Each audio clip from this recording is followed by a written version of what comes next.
Hey guys, David McElwain here with Shoshone Hunt Stories.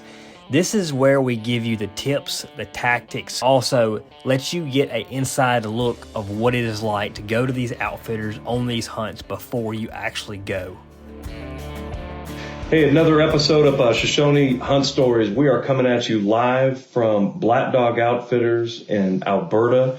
We're up here hunting with our new friend Kyler. We have had an absolutely fantastic time.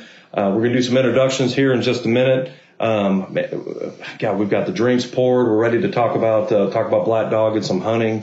I think everybody's having a good time. Great time. Everybody's having a great time. Just want to do some housekeeping stuff real quick before we get into the meat and potatoes of what we're talking about, because there has been a lot going on in the last couple of days. We're so happy to be here hunting with Black Dog, and it's just I just don't see how much finer waterfowl hunting can get in Canada. I just want to remind everybody listening, listen, you've got to get on our website. You've got to check out the membership drive that we have going on for Shoshone Adventure Consulting. And Jay, step in here whenever you want. You're the closer on these deals. I want you to step in. The membership drive that we have got going on, we've got 3 different memberships that we have for sale right now. You get 10% off hunts for the rest of your life. And I just don't know another way to put it. We've got our America's membership that we're out there. You get 10% off hunts literally for the rest of your life. You get to hunt all over Mexico, the lower 48 in the United States, Central America. You ever wanted to go to Argentina? There you go. South America, you get 10% off. We got the world memberships, 10% off anywhere in the world, any hunt that you can book. And we also have our annual memberships, just $100. You get $250 off your next hunt. You get a Sitka gear coupon, for some gear from Sitka. You get taxidermy discounts. You even get a Shoshone hat, Jay. You even get a Shoshone hat. And there's different Shoshone hats all around this room that I'm seeing that everybody's got different ones on. You get that as well. So something to think about. But probably the coolest thing that you get, we have got a hunt giveaway. And Jay, you've hunted with Ranchero Safaris, right? Yeah. We've got a hunt giveaway with Ranchero Safaris in South Africa. And I'm going to let Jay talk about Magnus and his operation here in just a second. It's unbelievable, this hunt giveaway. You get to shoot in an Inyala, a blue wildebeest, an impala, a blesbuck, a diker. Everything is all inclusive. He doesn't charge to pick you up from the airport. Mm-hmm. You get lodging, meals, drinks. Yep. We all know what people do when they're drinking over there. You get service of the professional hunters, the skinners, the camp staff, field prep, Wi-Fi, and camp. You know, you've hunted with Magnus. Yeah, it's great. Magnus is a second generation PH. You primarily hunt on his family land right there, a traditional African tent style safari, but it's air conditioned, hot water. He's got a great common area where you have your meals, and he's got also access to tons of concessions within 20 to 30 minutes. So in addition to the animals that are included, there's really he can arrange for you to hunt anything, and you're he only takes one group in camp at a time. So you've got the full attention of everyone there, and he can really do anything. They took us on a tour of Kruger for 2 days. It's a first class operation and great people. Yeah, I mean, for the first time we're going to Africa, I can't think of a better place, quite frankly. I mean, we book for a lot of great African outfitters. Everybody kind of has their little niche, kind of like, what they want to do. One of the things I like about working with Magnus is every email, every text message is immediately returned within a day. Communication's great. I mean, the value on this, as soon as he said you can shoot an Inyala for free, I mean, that's a couple $1,000. Yeah. Animal. I know that's what I paid for mine. My wife's still mad and it's hanging on the wall. Yeah, he's got great quality animals there. Yeah. Great. Absolutely. Just a couple other quick things real quick. If you're still looking for that elk hunt for 2023, hit us up. We've still got some spots available. They're getting hard to come by, but most of the outfitters we book for are booking for 2024. So make sure you give us a call. Looking for that elk, the mule deer, everything literally from Alaska to South Africa to Europe. I mean, Sam, we've got trips. We've been selling a ton of oscillated turkey hunts, brocket deer in Mexico. We've got these outfitters. I mean, hit on that a little bit. Yeah. We've got wolf. I mean, it's just. We have a couple 2024 dates still available, and we got wide open with multiple great outfitters for oscillated for 2025. So whether that's one-man groups, multi-man groups, we have everything you can think of in terms of Yucatan hunting, from brocket deer, greater Crissawa, ocellated turkeys, Yucatan whitetail, just about anything in the Yucatan we have available right now. As well as we still have a couple dates available for red stag and multiple different operations in Argentina for 2024, and we're also wide open for 2025 on that. So if you're looking for booking an amazing red stag hunt for a great price, free range, high fence, whatever you prefer, we have that available for 2024 and 2025. Yeah, and this is I don't think there's a better time to go to Mexico. People get worried about doing that. We've got Sonora mule deer hunts. We're still booking some cancellation stuff. It just doesn't get a whole lot better. We have a few Sonora and desert sheep hunts as well still available. So if you're looking for some great pricing on some cancellation hunts there as well, we have a couple dates if you're looking for that once in a lifetime experience. Yeah, but yeah, I mean, it's just you want the hunt, we've got the hunt, we'll find somebody. I think our favorite thing to say is, I know a guy, and we'll figure it out. And that's what we do, is put you with the hunts that fit your needs. Introductions real quick, and I want to get to the reason why we're here, because like I said, we've got appetizers on the Traeger. We've got meat cooking. I mean, we've just had such an unbelievable time here. But introductions going around real quick. Sam? Yeah, my name is Sam Kuller. I'm in charge of all international consultations. So if you're looking for that amazing off-the-wall international hunt, whether it's in South America, Europe, Asia, or Africa, I'm the guy that you need to talk to. And we have every hunt you can imagine under the sun. And it's a great time of year. Got great outfitters, so give us a call on that. I'm Dee Smith, one of the consultants, primarily dealing with North America and Canada. Again, we've got all kinds of hunts that we deal with. We constantly have an outfitters calling us with a cancellation hunt or new tags they just acquired, more land they've got with landowner tags or vouchers. Got a lot of antelope hunts right now that just came open. We got some new outfitters that we just acquired that never used consultants before, and they're allowing us to sell their hunts. Some of them have reached out to us and asked us to do it, even though they've never done it before. So, again, anything that's going on in North America, we can do it. We got a lot of wolf hunts; those seem to sell fast, and we're glad to help you. Just give us a call. And if we don't have it, you don't see it on the website, I'll try to track it down. I'll get on the internet and Google it and get a hold of an outfitter and see if they're willing to work with us and make your hunt happen. Absolutely. Todd Brown, River Lodge Outfitters. Just here enjoying Black Dog, and hopefully we're going to be able to push some hunters up here. This is an unbelievable experience. So. Yeah, and Todd and his boy up here hunting with us, and I think it's just one of the, you meet some of the coolest people when you get to these camps, sure, whether it's Africa or Canada. And we've made friends here and stuff, and Todd is one of those new friends we've made. And Todd's going to be modest. I'll tell you right now, Todd, I'm going to call you out. Todd was drafted in the same NFL draft as Dan Marino and John Elway. And we've been talking football for 2 days. I'm going to call you out. I got to do it. It's just, it's too cool not to. Played under Coach Osborne at Nebraska. Played for Nebraska under Osborne. I mean, the stories coming out of this guy is I can't wait to hear more of him tonight. I know he's already tired of me asking questions about it, but I got to call you out. I'm sorry. It's cool. You know, my mom always said, surround yourself with good people, and I tried to do that. And Coach Osborne is a dear friend of mine, and so just some awesome people. I just felt real fortunate to be able to be with some pretty amazing people, and around those kind of things. And I played a little football up here in the CFL. So the last time I was in Edmonton, I was catching passes. Unbelievable. Catching passes from, and Warren Moon, we talked about some of the people that you played against. Against are just, Warren was legends. playing for the Eskimos at that time. Yeah. I guess you can't say that anymore, right? Yeah, right. Yeah. No kidding. Oh, absolutely. But, all right, Sherman. Sherman Murray. I have Brownlee Pointing Griffons. I breed and train versatile hunting dogs. Pretty much any pointing dog, any versatile dog.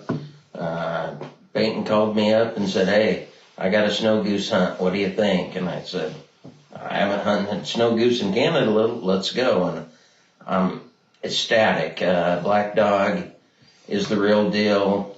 He had a young lab that I think the favorite part of my trip up here was watching that young dog learn.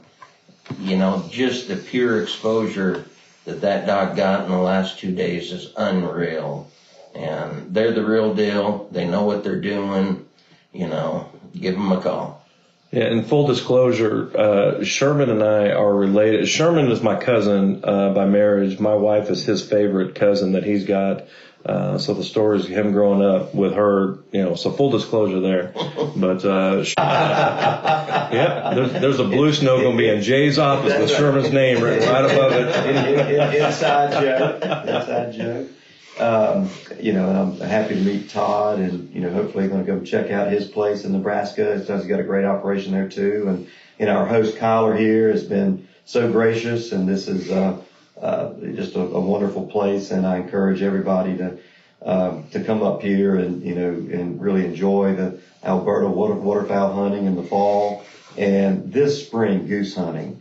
You know, a lot of people kind of poo-poo goose hunting. You know, it's snow goose hunting. Well, they don't know what I'm talking about. I mean, it is so much fun. If you like shooting stuff flying, I mean, you know, they are the smartest of the birds, in my opinion, the hardest to get to decoy, and it's just a lot of fun. What were we up to? 170 in a day and a half of hunting. Yeah. I mean, you know, if you can't have fun doing that, then you may need to find some other hobbies. Yep.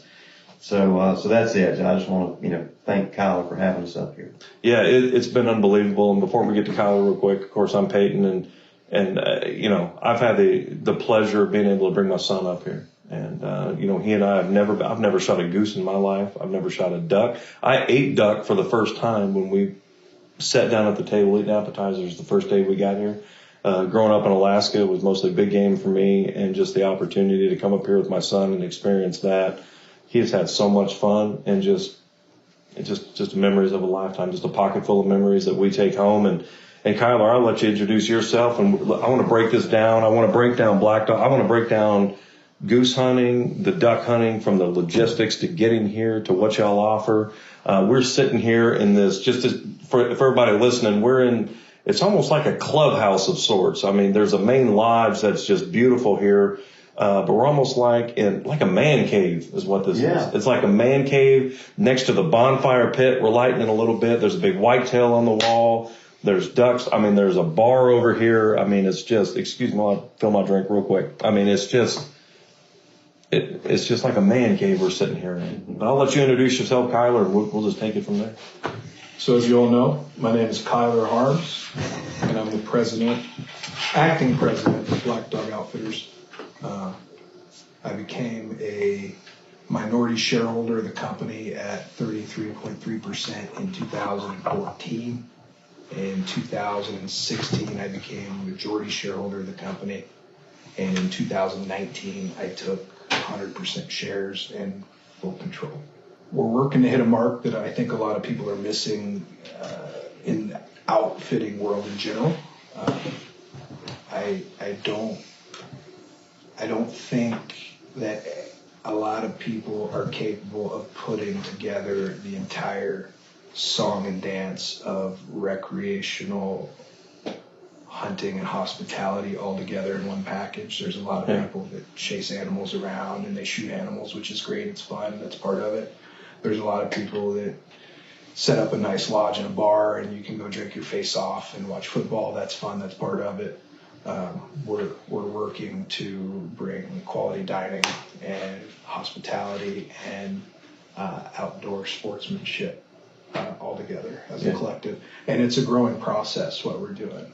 It's nonstop. Like, my mind is constantly racing and going to improve and update along with my team. I'm not alone. I have a team of people that are truly quality.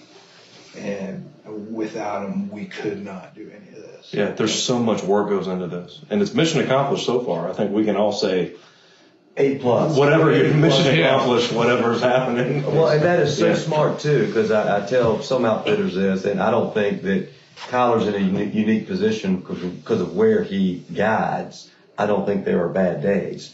But I tell outfitters that, you know, people don't notice the accommodations and the food quite as much if the hunting's not good.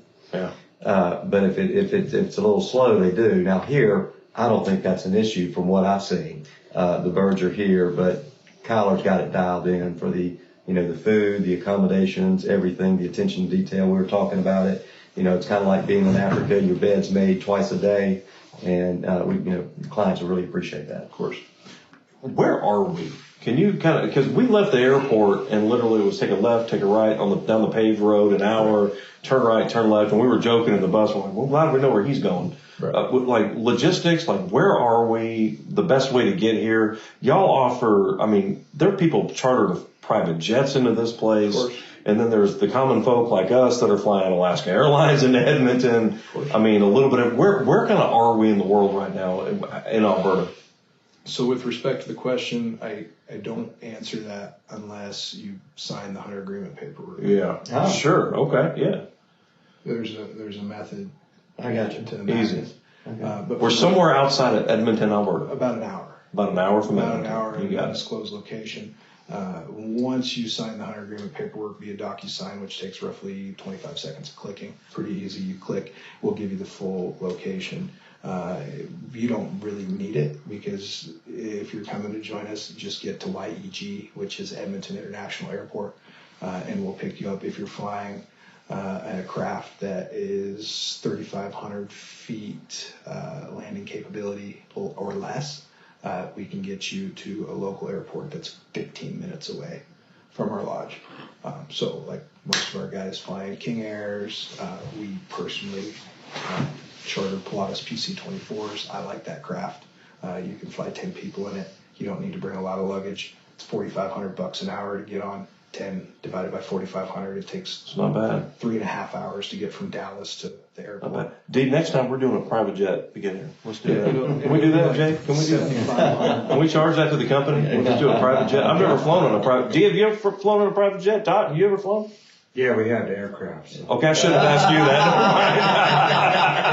I forgot you're a professional football. Sher's never flown. He never flown on a private jet. So anyway, location, just get to the airport. You don't need to bring a lot of clothes. You just bring your casual clothes. Well, you guys can voice this. It's, you know, you're in your dry field boots most of the time. That's it. Before you come, if for some reason we're dealing with, abnormally wet conditions and we're going to be rolling around in the mud or standing on the side of a puddle, we may send you a note. Reservations will send you a note and say, hey, Kyler says that it's going to be muddy this week.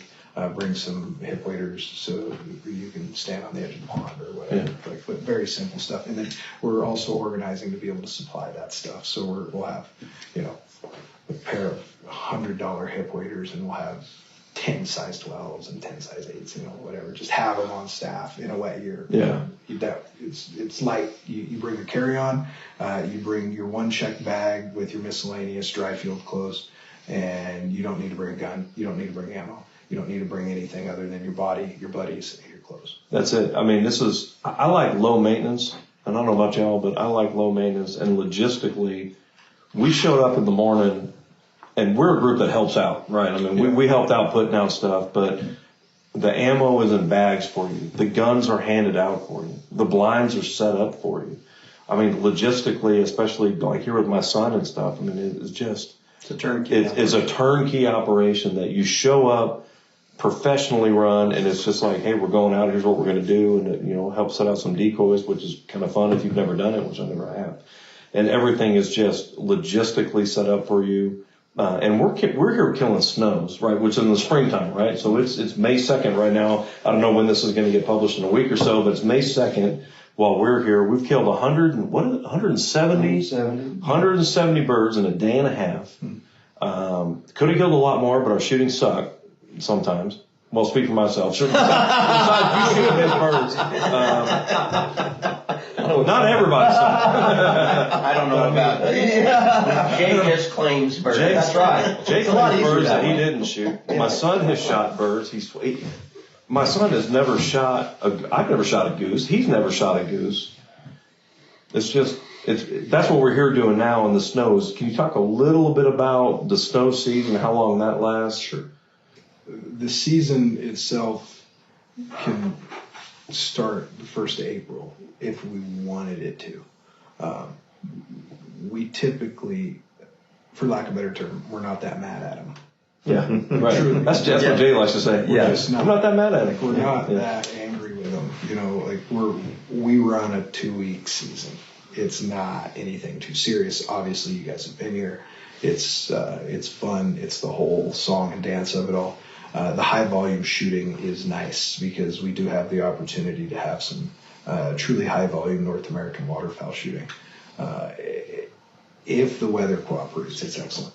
One thing I was noticing is, in our undisclosed location, and I've been to Alberta before, and you notice it when you're coming from the airport, how much more water there is this direction. And I've been looking at the map, and it's really ideal habitat. The croplands and just the literally thousands, you look on the map, thousands of potholes in this area. We breed. So the best way I can describe it is when you're opening your magazine, whether it's Ducks Unlimited or Delta Waterfowl or California Waterfowl, South Carolina Waterfowl, whoever, they're going to show you that map of the breeding conditions, and they're going to get all you duck hunters jacked up. And there'll be a green, a yellow, and a red.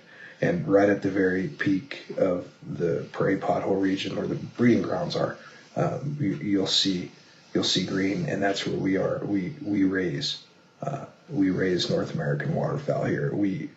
I'll give you a quick gestalt.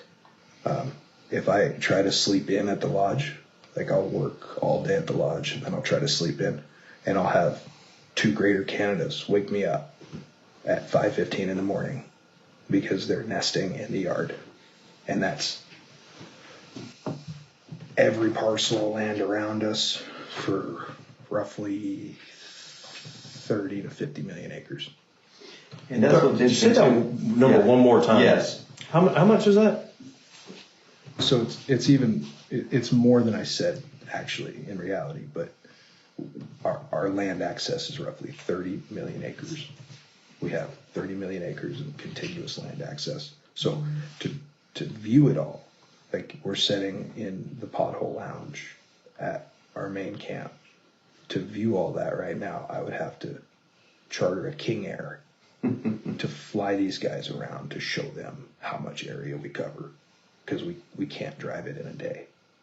The first time I ever talked to Kyler on the phone when he called me and we started chatting, that's the first thing he threw out was like, well, we hunt 30 million acres. I was like, say that one more time. Mm-hmm. I'm like, say that again, 30 million acres. Yeah. Yeah. And so, in the fall, and what's interesting too is that, we haven't gone more than 15 minutes from the lodge. Yeah. Yeah. So in the fall, tell us how it works. So I guess you have scouts that are going out and it's just pretty much September and October, right? And the birds, unlike some places in the States, especially some places in the South have gotten where they're really tough. But, September and October, the birds are always here. Yeah, so not only do we breed North American waterfowl in our backyard for 30 million acres of contiguous land access, but we are a hourglass of 3 major North American flyways. So we shoot Pacific flyway, Central flyway, and Mississippi flyway birds in our allocated area. So the volume of waterfowl in the fall is greater than anywhere in North America. Are they converging at this point? Yes. That's what they do. They converge at this point. So right now, they're converging as well. So we're chasing snow geese, and we're shooting Pacific flyway snow geese, Central flyway snow geese, and Mississippi flyway snow geese. So when they converge, it seems, and this is going to be real bird nerd terminology for you bird nerds out there, they get restless and they are easier to harvest because they seem to be quantumly distracted with each other as they race to the next sting grounds, and they're in their own colonies, but they're all together. So you'll see, like today, this morning, how many fields did we see? We saw 3 fields around us, and they would land and they'd feed, and you'd hear them get loud, and then they'd bounce to another field. Okay, and then there'd be another pot, and they'd bounce, and then we'd get some flights. So, in my mind, it's birds trying to feed to get back to the forest so they can breed. But it's like being at Starbucks at 7 a.m. when everybody's trying to go to work and everybody's racing into the drive, and then you got all sorts of Karens, Sarahs, and some of the people are, intelligent enough to just order on the app. They walk in, pick it up, and leave. So it's all types of birds here. Thank goodness for that, by the way. Yeah, we do that. That's right. You've got a pond a quarter mile from here. You can look out the window and see it's got how many birds on it right now. Yeah. So we scouted one of our hunts. We haven't hunted it. We didn't hunt it, but one of our hunts. But like you're talking about in your backyard. Yeah, we scouted it from the deck. But they've been there all day. Yeah, we're on the deck drinking, looking at like 1,000 snow geese. No, or more. there's more. More than that. Yeah, like 8. Yeah. 8,000. Unbelievable. And so what's let's talk about fall hunts. How does a fall hunt? What should a client expect? What are you going to shoot? Tell us about that. So from start, the general waterfowl program will start. You get your bag and your buddies, and you get to Edmonton International Airport, and we'll pick you up in a bus.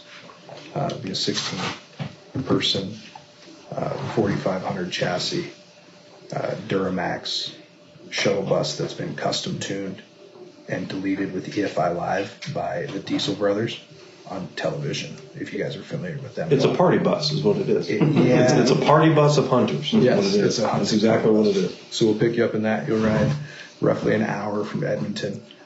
You'll get checked into your private room. You'll likely have a Jack and Jill style bathroom with one of your party members, so you'll just have to share a bathroom with one other person.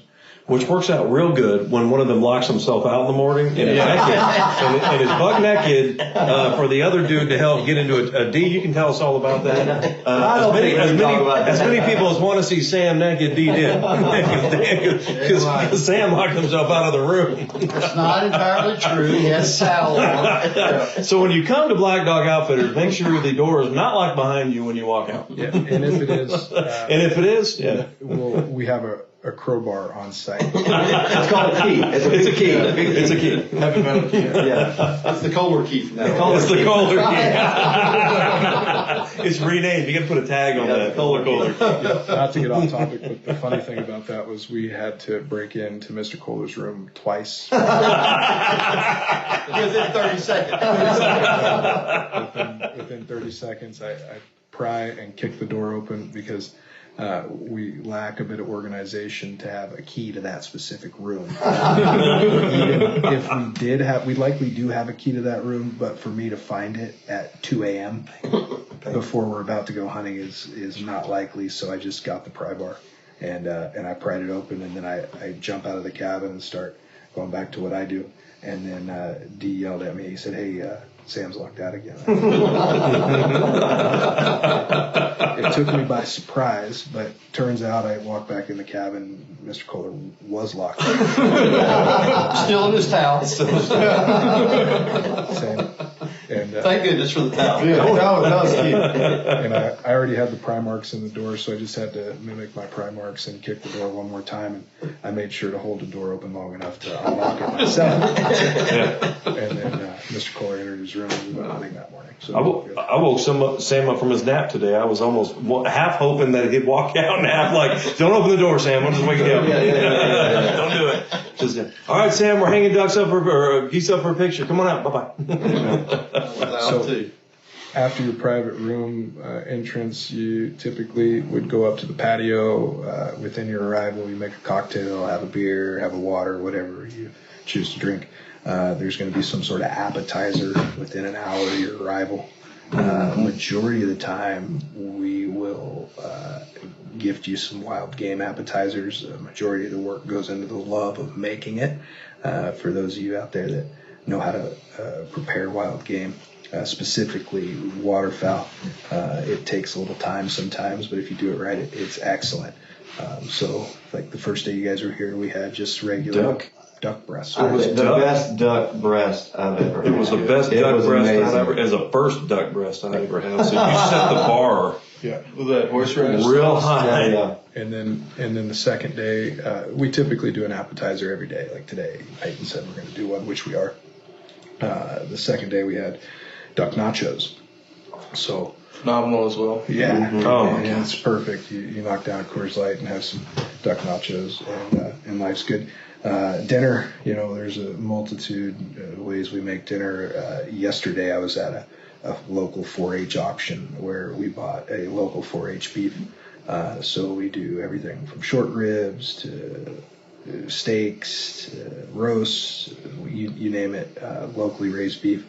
Majority of our produce, not in the spring this year because we're out of season for our garden, but in the fall is grown on site. So we have Oh, wow. Oh, yeah, okay.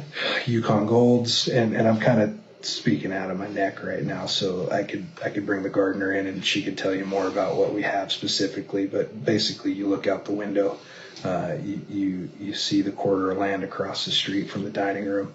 There's a beef in that quarter of land grazing, and one of those beef is on the table, and then you look out the other window. You're looking at the shovel that dug up the potatoes, and the mashed potatoes are on your plate. Wow, farm to table. It is right here. Yeah. It is So right here. that's kind of what we do to get started, and then you go back to sleep because you've been traveling all day, or some of the day anyway, depending on where you're coming from. You got a nice buzz, some wine, you're fed.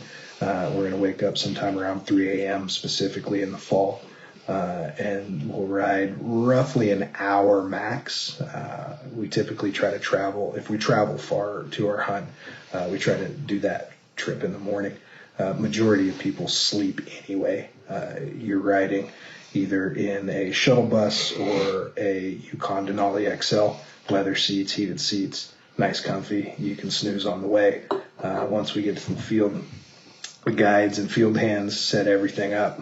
Everything from full body decoys to silhouettes, stand-up blinds, lay-down blinds, any and all ways we have to create a successful harvest is how we do it. We have a team of people that's well-versed and trained in setting everything up. You guys have been helping. Clients typically aren't expected to help, but the majority of you guys do because it's good to stretch the legs and move. We'll go out with 6 to 8 guys. We'll shoot anywhere from 80 to 120 birds in the morning. Drive back to the lodge. Roughly 30 minutes out, there will be a message from the guide or captain to the interior staff. Let them know, hey, we're 30 minutes out. They'll have bacon, quiche, biscuits and gravy, muffins, cookies, any breakfast item you can think will be on the table any given day. There'll be stuff for Bloody Marys. If you want to make Bloody Marys, you can. You screwdrivers, have your favorite breakfast cocktail, eat breakfast, and then the facilities are yours, more or less, as a client, consumer.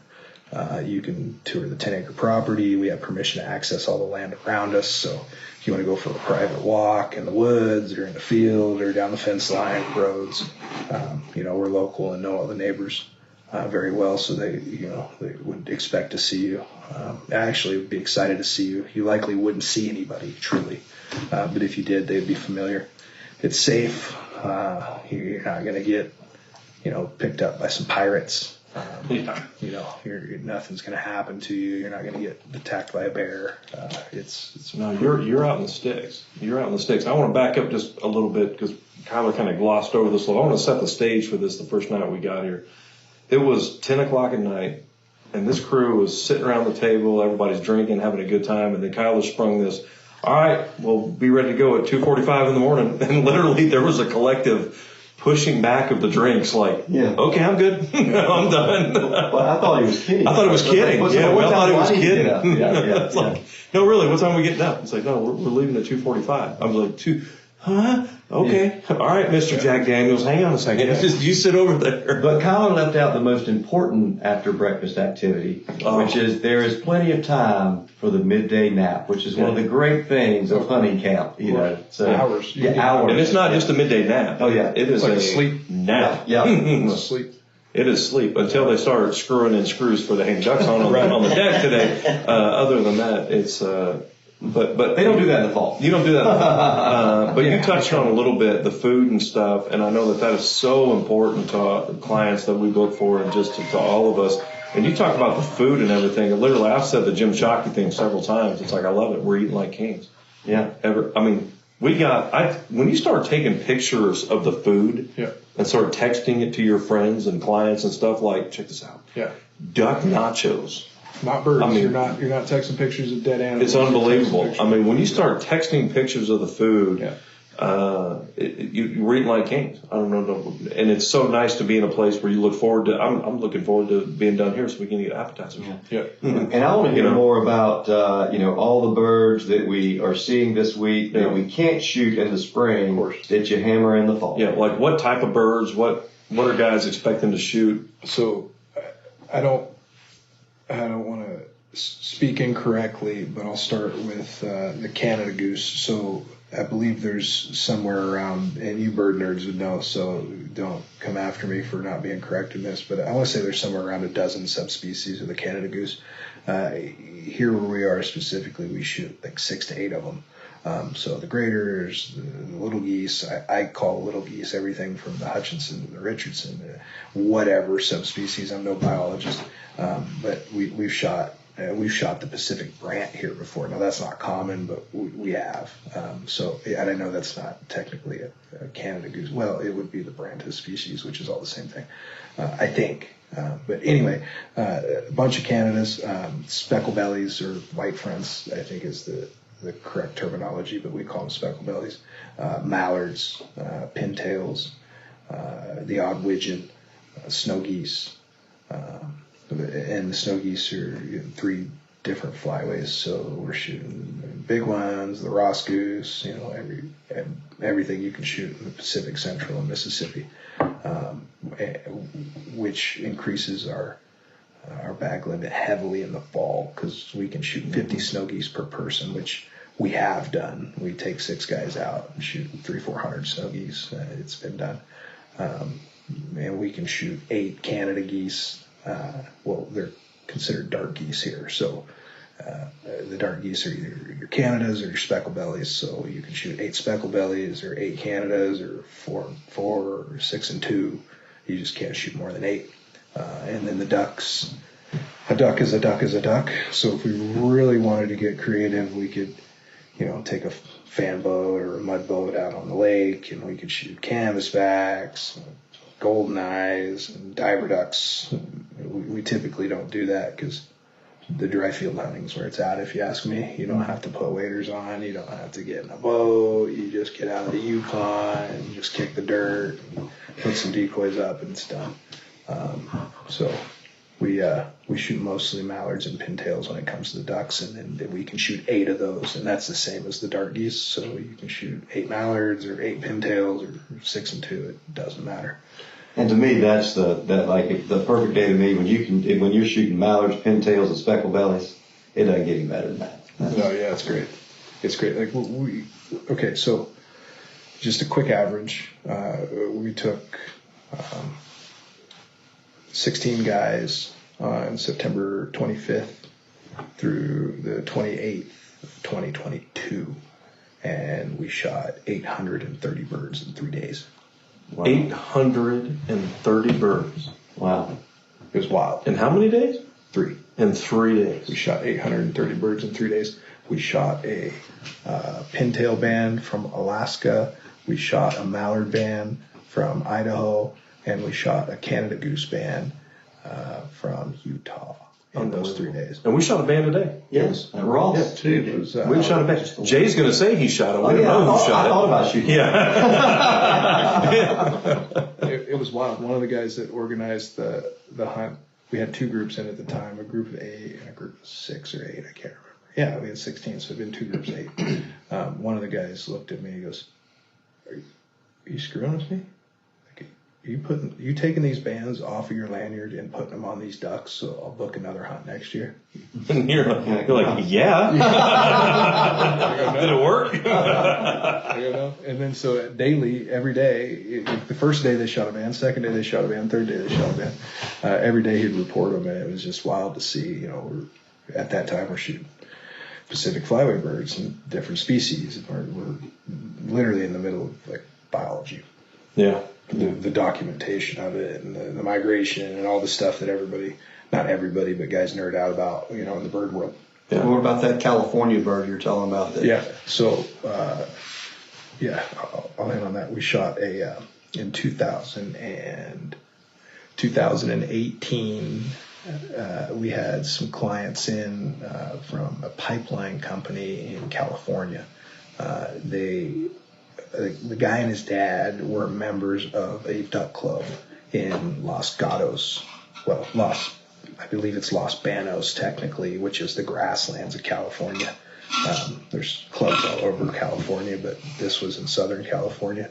The guys were from Los Gatos, and they were members of this club. And if you're members of clubs, you understand that a lot of it is not just shooting ducks, but it's the farm and generating revenue for the farm. And then you get people in to help with the biology to grow the farm, and then the biologists want to document. So they'll shoot net cannons and catch ducks and band ducks. And anyway, they did that on this duck club that these guys were in on. And in September, they're up here hunting with us. We shoot a mallard band at the end of September. And we get it and look at it. Awesome. Everybody's pumped up. It's a mallard band. And they get back to the lodge. And, we do dinner and then cocktails. And, of course, you're reminiscing on the hunt. You're reliving it, looking at pictures. And then the guys are thinking, oh, that's right, we shot a mallard band. And they go to report the band. And it turns out that the band was banded in their duck club in Los Banos. Unbelievable. And they shot it 8 miles north of the lodge here hunting with us. Unbelievable. And they're like, you set that up, didn't you? That's what they're thinking. You set that up. Yeah. So would that be the Pacific Flyway then? Yeah. Do Pacific Flyway mallard. So it came from California all the way. Yeah. Unbelievable. Yeah, that's crazy. That's crazy.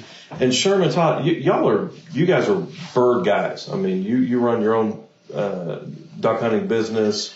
You breed dogs. What's your take on what you've seen? I mean, y'all have no skin in this game. I mean, well, other than you're my cousin.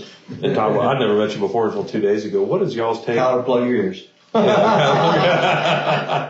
Yeah, no, this is, for us, and we're in central Nebraska, doing mostly the duck hunting thing. I'm not a snow goose hunter, but I'm a fan now. Oh my goodness! Yeah. I mean, this was rock and roll, and I think what I appreciate as an outfitter is the knowledge and the thought that's put into the sets. Knowing wind direction, knowing how, that to me, that was the funnest part, is just hearing how you're setting things up and that you're thinking it through. And I'm telling you, the birds must have been listening to you, because they did what we talked about in the dark. Yeah. I mean, and it was just really, really top drawer. Lots of fun. Yeah, but I mean, bird hunting is bird hunting. Yeah. But you can tell when people know what they're doing and they're not just pulling your leg. So it's real quality. I loved it. Thank you. Yeah. And while we're on that, we'll get to Sherman. And of course, we can cut this up whatever we want to. But Todd, while we're talking to you, tell us. Todd's our new friend. Kind of our celebrity in camp, and it is fun when you. It's interesting when you go to these camps and you meet people and people from all over the country and the world, and you make new friends. I mean, that's one of the fun parts about coming and doing this. But I'd like Todd to tell us about his operation in Nebraska on the Platte River. It sounds like a really just a first-rate operation. So Todd, tell us about it. Yeah, well, my real job is in construction and architecture. This is your fun job. I understand. It is my fun job. Yeah, I design and build churches all across the United States. Okay. In our company, Brown Church Development Group. But we have a piece of property in central Nebraska on the Platte River, and we have because I'm in the construction and design business, we've got a gorgeous lodge. They're River Lodge Outfitters, and we just guide duck hunts right there on our property. We just really have been doing that just for many years.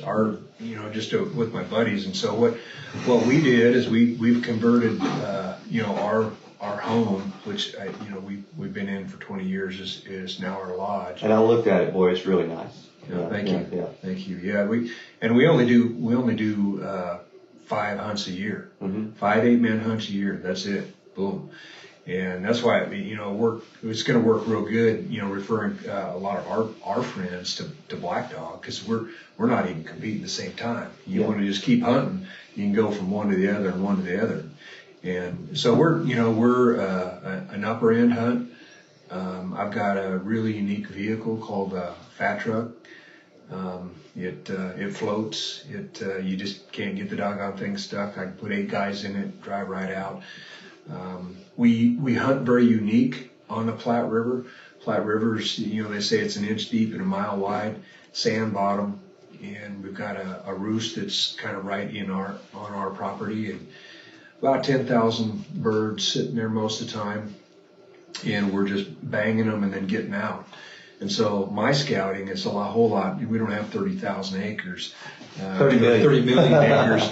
We've just got a chunk right in the center of Nebraska, and the goal for us is to get out there, watch where the ducks are setting. I'm only hunting in a full duck season. I'm only hunting 15 days, 15 mornings on my property, and so we're banging.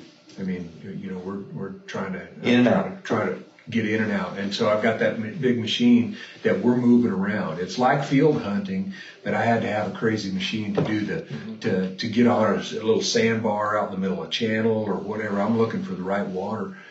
So we just set up and try to offer the guys a great experience. I mean, it's the kind of place where you probably be okay, but your wife would look okay staying at our lodge. Yeah. It's real high quality. But we only hunt with 8 guys, so 5 groups a year, and we just have a great time. And we're hoping y'all expand that. I know y'all are talking about it into other lodges. I know you're talking about that. Yeah. We have a vision to go other places and do some other things there in Nebraska. Yeah. And I'm sorry, I didn't mean to cut you off, boss, but he's bypassing an important part. I think you were talking, you're unique in the fact your water stays unfrozen. That's what I was going to get to. Yeah. We where we're at on the Platte River, there's a electrical plant that's discharging warm water just upstream from us, and they will raise the levels up and down and bust the ice out. And so the warm water in combination with the busting the ice, it keeps us open pretty much all year long. And we're in the process of expanding our operation. We've got some fields that are being restored by Ducks Unlimited, which is great in our area because if you dig down, you get to water. So we're establishing some of that. We also do combination hunts. So in the morning we're banging on ducks and geese, and then in the afternoon we're shooting pheasants. Yeah. Well, and the folks in the duck world know that Nebraska is really come on as it seems like the migrations have changed, and so much like Alberta is super consistent early season. It seems like Nebraska is one of the places, especially in your area with your unique setup, where and that's when we're trying to send clients. That's the hard thing for ducks in particular, is finding somewhere, no matter when it is during the season, that you can send them and know it's going to be consistent. And it sounds like you've got that with your operation there, and certainly here at Black Dog. Yeah, and fun fact of the day, I would like to point out that Nebraska is approximately 50 million acres. So you cover almost the entire state of Nebraska is what we're talking about. I just looked that up. I was like, I got to Google that real quick. So to put it into perspective, you can pull up your device and look on a map. If you take the outline of the province of Alberta and you try to place it in the Midwest, it would cover North Dakota, South Dakota, Nebraska, Kansas, Oklahoma, and likely even the panhandle of Texas. So that's how big the province is. and we just access a portion of that in mostly central and eastern. Look at Canada trying to flex on us. Look at that. Like, Canada's like the party on like the loft party, like the loft on top of the party below. That's what it is. Yeah. And And look at for that. people who don't know, I mean, Alberta, I mean, it's just a wildlife mecca. I mean, Yeah, we're looking unbelievable. at pictures with one of your guides of the world record elk taken 20 minutes from here, Yes. 400 and something. Yeah. You know, just giant mule deer, giant whitetail, waterfowl. It's one of the best for sure. Full of natural resources. I love it because it's structured. Not that I love politicians and politics, but it is structured politically. So you can't just show up here and be a guide with your guide hat. You can't just be an outfitter with your outfitter hat. I know there's a lot of places and a lot of people that, they buy a little gear and then they put up a website and a brand and all of a sudden they're a guide outfitter. That does not exist here. It's structured in the way that you must obtain licensing to access wildlife management units. You can't go down to the courthouse and get that wildlife management unit access. You have to get it from either a proprieting outfitter structured decades ago or somebody that purchased the licensing from the proprieting outfitters. And for clients, a lot of people may know this, some may not. I love the way Alberta does it, where it's outfitter allocations. And so when you book a hunt with an outfitter, whatever species, you're going to have that tag. No draw, no nothing. They're reasonably priced. And I just think it's the best system. I wish the states would go more to the Canada way of doing it. So, Yeah. Sherman, what you think from the dog training perspective? Kyler said a couple times, referred to bird nerds and stuff like that. To me, where I'm at in eastern Oregon, western Idaho, about 2.5 weeks ago, the snow geese left our area. And it's amazing for me if you sit there and think, I jumped on an airplane, flew north, and I don't know that it happened. There's no way to tell, but I could literally be shooting at the same birds that saw 2.5 weeks ago in the field that I trained dogs in. 4 hours That's of travel, amazing. right? Yeah. Like about 4 hours of travel. Yeah. for Yeah. you? Yeah. Total. Like taking Yeah. your shoes off, dealing with the people. That was it. Yeah, but the it's, machine. thousands and thousands I watched come in, and unfortunately, where I'm at, they came in late. The season had actually ended by the time they showed up, but the birds that we all shot at today could have very well been in the field I was standing at training a dog 2 weeks ago. Yeah. And that's, Yeah. you think about that, it's just amazing. Yep. Yeah. And I'm more of an upland guy personally, but from a training perspective, I look at these little ponds and duck search ponds and all this other stuff. It would be a mecca to train a dog from a pure exposure standpoint. People ask me all the time, what's the easiest way to train a dog? Exposure. The exposure a dog can get up here is unlike anything. There's, you got a young lab, what is he, 15 months old? Yeah, and he's 15 or 18. I don't remember exactly. Young lab. Labs usually mature a little later, but I watched that dog from the first day we went out. His first today. hunt, by the way. Yeah. That was his it first really? hunt? So yesterday morning, when we went to that cornfield and we shot like 50-some geese, that was Kip's first hunt. That dog literally, Today was his second hunt. That was cool. he literally No tripled idea. his duck search just from the pure exposure. At first it was like you were giving a lot of commands and helping him out. And then today, he's just all over the place. He was, first day he went out, and I know that I see weird stuff. I know most people won't see this, but the first time he went out, he's sniffing every decoy. Looking. Today, he's ignoring the decoys. That dog in his mind had so many retrieves, and the dog taught himself. We always say, well, we train dogs. No, birds train dogs. You give that dog a year, Oh, man. It's going to be stupid good from pure exposure, and that's amazing to me. Where I'm at, we're constantly looking for property, a duck search pond, someplace we can train a dog. I'm the test coordinator of our local NAVDA group, and I'm always out searching for property to teach these dogs, set up hunting scenarios to try and mimic it so we can teach the dog. You can drive half a mile this way, half a mile that way, in all 4 directions, and I bet you can find 20, 30 duck search ponds. Yeah. It's unreal, and they're just, we have to create those ponds. We have to go in with tractors and make them. They're just naturally occurring here.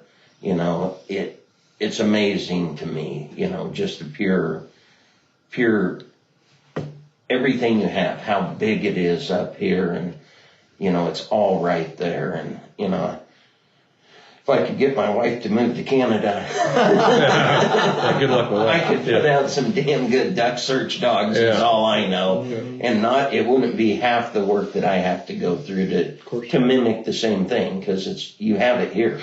Like you said, with the garden and everything, this is your backyard. And it's awesome. I could walk here from the house every day and train in a different field. And you just don't.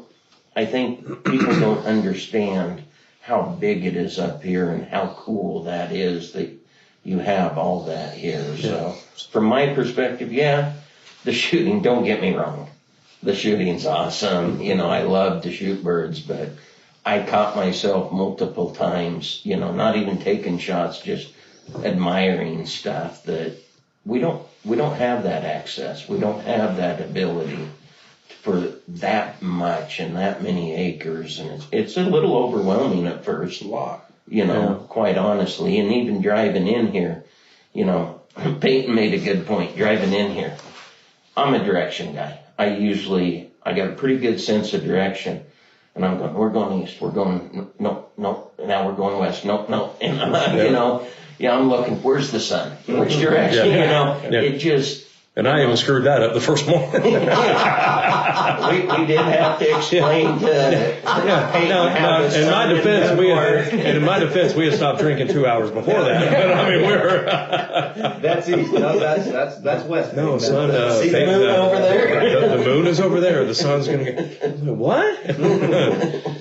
But it's pretty amazing area. It's and it's not just the shooting.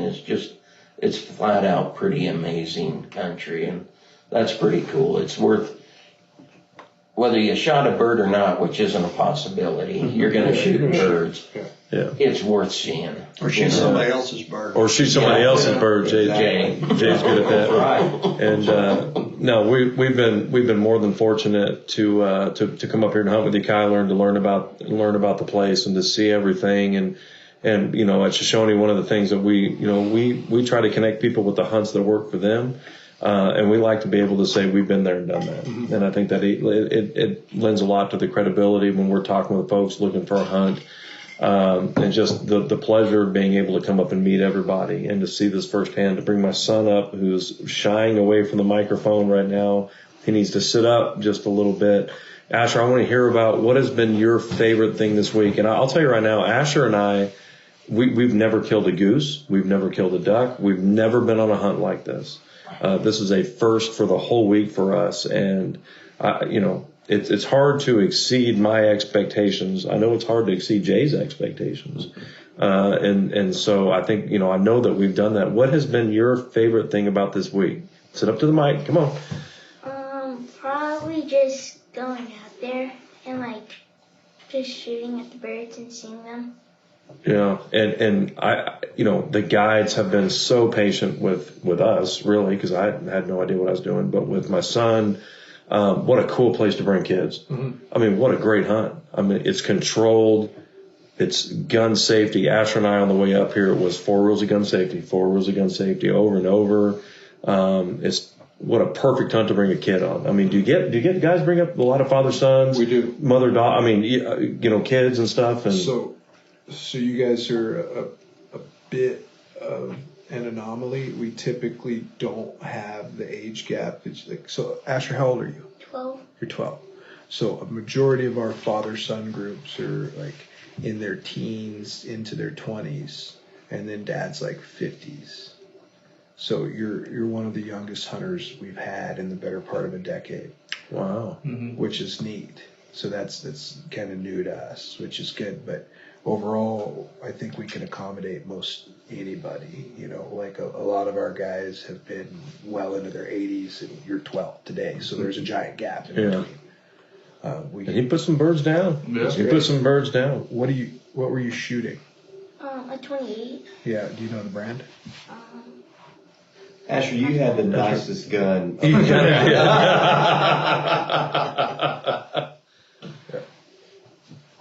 remember what it was? 28 gauge, I think. It was definitely 28 gauge. And you got real familiar with how to reload it. I'll tell you right now. Yeah. Because once you got the hang of it, it was flying. I mean, the shells were flying. Yeah. So not to brag about the outfit, but you were shooting a Benelli Ethos 28 gauge. It's just some of our arsenal, and you were also shooting Boss shot shells, which is a bismuth load, and you're shooting very premium stuff. And you had your dad brought you on an opportunity and experience that you likely not have anywhere else. Not because I control the company, but that's just how it is. Because your dad loves you, Asher. Yeah. And Jay loves your dad, so we can go. You're very fortunate. And while Kip did a great job retrieving, Asher also makes an excellent retrieval. Yeah, the one home when Kip wasn't there. Asher, go. That's right. Well, Asher could actually carry a gun while he That's right. Yeah, he carried the gun. I saw that. That's right. Asher is still moving. I got it. Clean up, man. Asher would be like, I killed that bird for sure. Yeah, Yes, you did. Exactly right. Exactly right. Well, man, I kind of like I can't thank you enough on behalf of everybody. I love going places that exceed my expectations, and I think anybody that comes and hunt with you is going to exceed their expectations. Group hunts, father-son hunts, mother-daughter hunts. I mean, Corporate gigs. The private jet is available. If you're just flying commercial, literally, Sherman and I got on the plane in Boise. We were here in 4 hours. Yep. I mean, if we didn't have a layover, with a layover, I mean, it was nothing. And all of a sudden, we're here in time for appetizers. Right. I mean, it's a hop, skip, and a jump, easy access. Edmonton's a major airport. You can get to there from anywhere. I can't say enough about the place, and I cannot wait to come back and see you again, and to send people here and to see the pictures that I've been texting out to people of all of our birds, and my son and I and everybody. It's been fantastic. And the equipment, you don't need to bring your own shotgun, and frankly, the shotguns that are provided might be nicer than what you have at home. That's what I was going to say, because you don't think you're going to come up here to talk about quality. You're not just going to get an old 1187. Yeah. And you got a caliber for everybody. Yeah. So Yeah. tell them about your arsenal. Well, I don't want to go too in depth because I don't want to raise any sort of red flag with firearms and ammunitions, but I'll say this. We are well equipped with inertia guns, gas guns. We can fit just about anybody that shoots a semi-auto 12, 20, or 28 gauge. And if you think you have a premium gun like a Super Black Eagle 1, 2, or 3, or a Beretta A400 Extreme, or a Monty Feltro Benelli, or an Ethos 28 gauge, or a break action Merkel 28 gauge, like we have all of those on site and available. And the reason I decided to organize that was I started taking trips myself, and I realized that I don't like carrying stuff. I don't like waiting in lines. I lack patience, even though as I age, I gain it. I don't want to carry a bunch of stuff around and wait on luggage at terminal number 2 to get my stuff. I just want to cruise in, cruise out, have some cocktails, and have fun in between. So with our outfit, I just decided to organize all the equipment to be turnkey. So I'm organizing my own vacation in my own mind, and I'm sharing it with others. So you just have to get to the airport. You don't need to worry about whether you're going to shoot a broken gun or a quality gun, because all of our guns are quality. All our ammunition is quality. All of our trucks are leather seats, heated seats. All of our trailers are equipped with 52-inch light bars all the way around. Yeah, they're blinding. Yeah, I mean, you can't, like, we light up the field we see for hundreds of yards. You're not going to trip over anything and get hurt. Well, I mean, you might, but it's not going to be because you couldn't see where you. No, it's because you quit drinking 2 hours before. And in reality, if you're drinking heavy 2 hours before, and we don't think that you're capable. Not that this was any issue with this group at all, but it has been an issue in the past.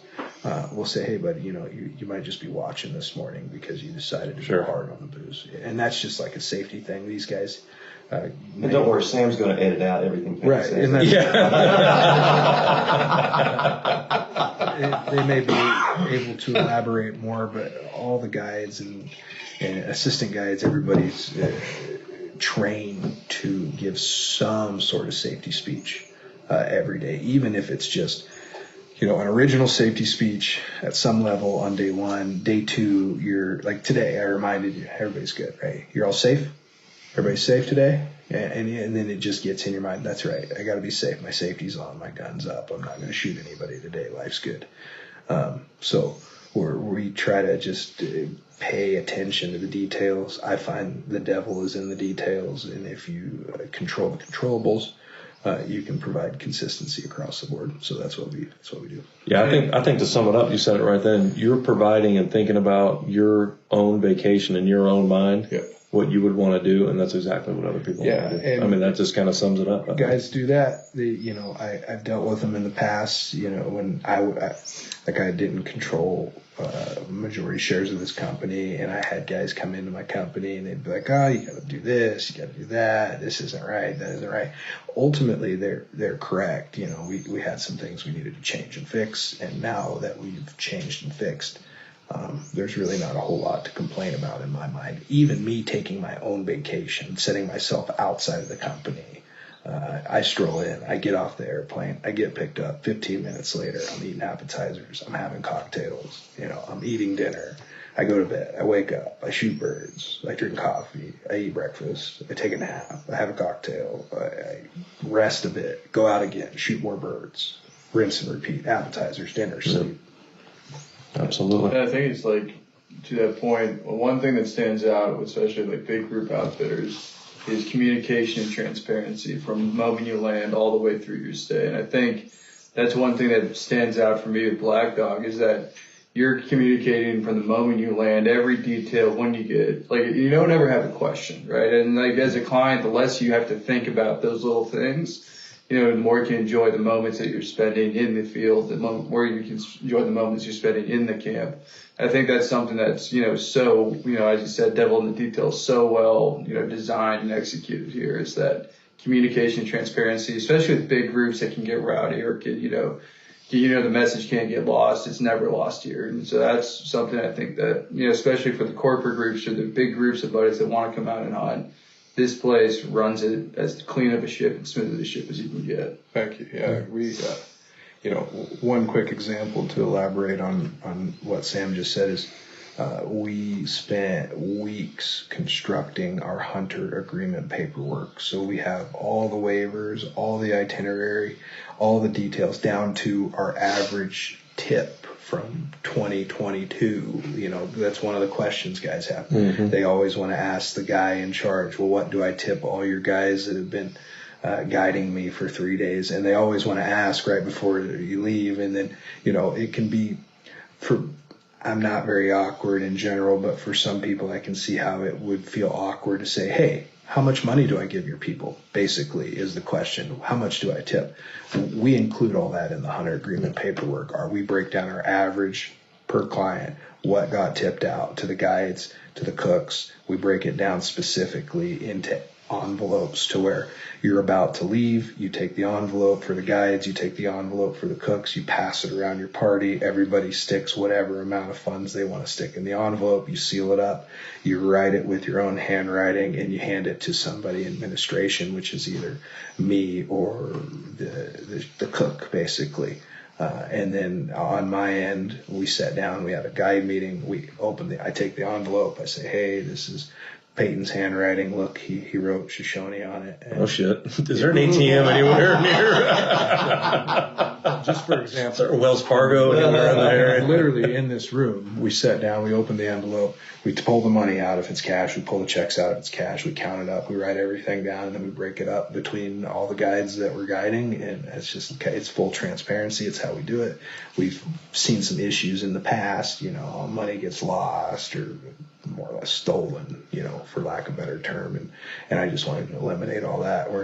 I'm not here to steal tips from anybody. I want all my guides to have tips, and the guides or the clients that are asking me how much to tip, I just say, hey, did you check your hunter agreement paperwork? It's right there. It's in billing and invoicing. What do I do when I land? Well, you can stay at the airport, or you can check your hunter agreement paperwork, and you can see there's a shuttle to the Nisku Inn. Yeah. It's very simple. All you have to do is read roughly 3 pages of literature, and you're going to have all your travel and itinerary questions answered. I'd like to put my envelope and put J. Roberts right on my envelope. Man, I think we need to wrap it up. I'm afraid these other guys are eating our appetizers at this point. I don't know what else we can say. I think we've had a fantastic time. Kyler, thank you. Thank you for being such a gracious host, and your guides from the cooks to the service in the lodge has been fantastic. I think we should just wrap it up. I don't know if anybody else got anything. Just closing comments real quick. I think we've said it. It's all been good. It's been a pleasure. It's been a pleasure, and something I know my son and I'll remember for the rest of our lives, and everybody else as well. Sure. You mind if I thank all you guys here? Of course. Yeah, so I want to thank you guys all for being here. We could be anywhere in the world right now, and it's important to me that we come together as a collective for the greater good. And I really enjoy having you here. This is nice. It's nice to have people back. We went years without having anybody here due to politicians and bureaucrats. So it's good. Happy to have you. Good. Well, thank you very much. I told my wife while on the phone, and I've been all over the world too. This place is so peaceful and tranquil. I use the word tranquil. It's just so calming to be up here. It's a beautiful place. So thank you for having us. Yeah, check out the website, ShoshoneAdventures.com. There's a whole page dedicated to Black Dog on there.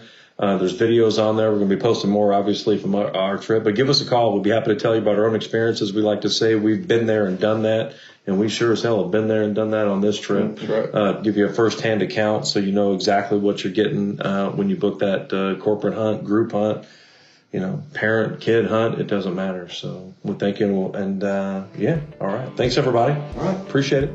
All right, guys. Well, there's your hunt story of the week. I want to say thank you for listening along, but if you want to hear more about these hunts, you can book a consultation online and talk to one of our guys. But we also have a weekly newsletter that comes out with the Shoshone featured hunts, but then also the cancellation hunts, if there is any, they will be on that newsletter. So once again, I want to say thank you for listening, and I will catch you on the next hunt story.